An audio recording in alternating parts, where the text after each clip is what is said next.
In for Thom Hartmann, I'm Karl Frisch on the news. You need to know this. New jobs numbers are showing that for the 29th straight month in a row, the private sector added jobs. In the month of July, the economy added 163,000 jobs, slightly better than expectations. However, the unemployment rate ticked up to 8.3% as more Americans are now looking for work again. There's still a lot of work to be done on the economy, especially since Republicans have blocked every attempt by President Obama to put more Americans back to work. But one thing's for sure. A Mitt Romney win in November will kill our economy. According to an analysis by the Center for American Progress, Mitt Romney's so-called jobs plan, which he claims will create 12 million jobs, will actually kill 360,000 American jobs in 2013 alone.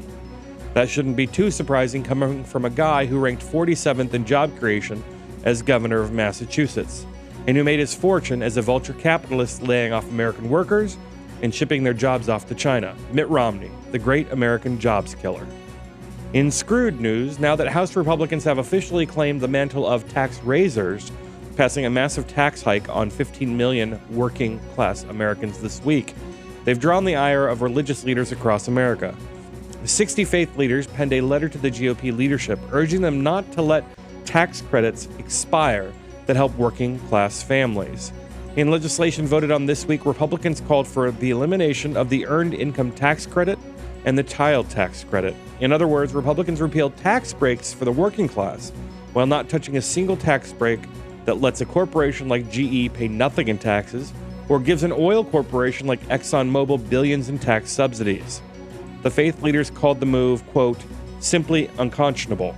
Republicans claim to be the party of moral values, but there's nothing pious about making the poor sacrifice so the rich can get richer.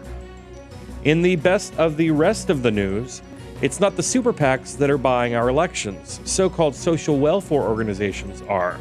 According to the IRS law, 501c4 and 501c6 groups, what are known as social welfare organizations or trade associations, are allowed to spend unlimited amounts of money in our elections and not disclose a single donor, just as long as they don't explicitly call for the election or defeat of a particular politician.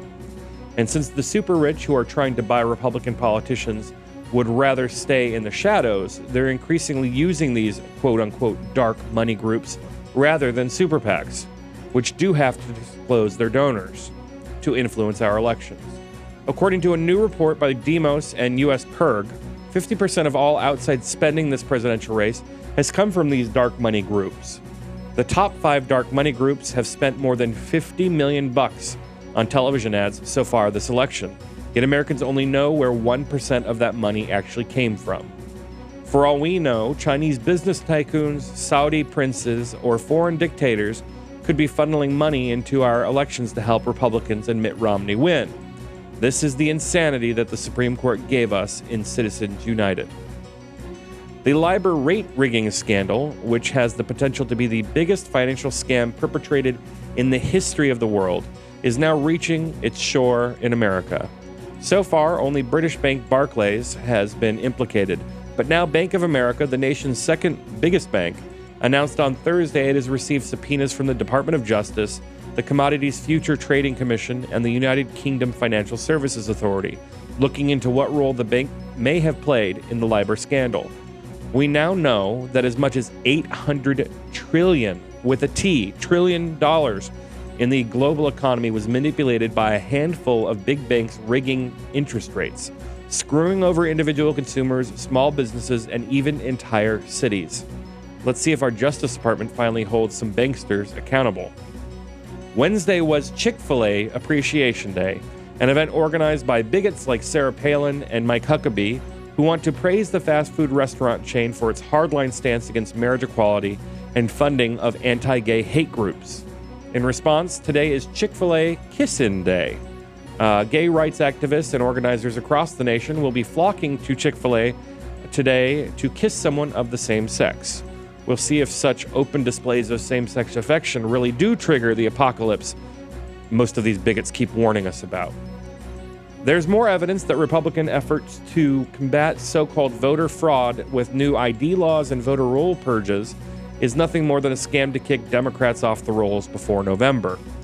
According to Catalyst, a company specializing in voter data, there are certain segments of the American population that are far more likely to be kicked off voter rolls than others.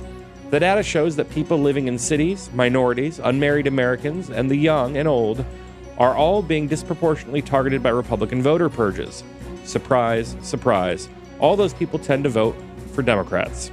Catalyst warned that nearly 3 million eligible voters who voted in 2008 have been kicked off the rolls ahead of the 2012 election. And African Americans are 1.5 times more likely to be targeted than white Americans. This isn't about voter fraud, which happens less often than people dying because their television fell on their heads. And that's the way it is today. Friday, August 3rd, 2012. In for Thom Hartmann, I'm Karl Frisch.